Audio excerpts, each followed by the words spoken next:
میری بھابھی نے شادی کے بعد آتے ساتھ ہی میری امی کے ہاتھ سے گھر کا سب خرچہ وغیرہ لے لیا۔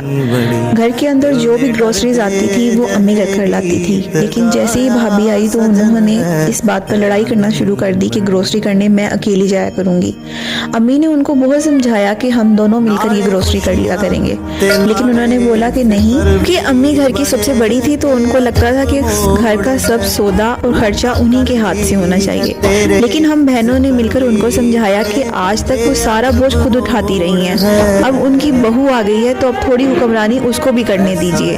امی کو سمجھاتے سمجھاتے امی بھی سمجھ گئی اور انہوں نے سب خرچے، سب چیزیں بھابھی کے ہاتھ میں دے دی۔ لیکن اس کے بعد جب بھی امی کو کوئی چیز چاہیے ہوتی تو بھابھی ان کو منع کر دیتی، یا میری شادی شدہ بہن جب گھر آتی تو بھابھی اس کے ساتھ بہت برا رویہ رکھتی اور اس کے لیے کچھ بھی نہ بناتی گھر میں۔ تو اس سے ثابت ہوا کہ جب تک ماں کے پاس سب ہوتا ہے تبھی تک بیٹیوں کو اہمیت ملتی ہے۔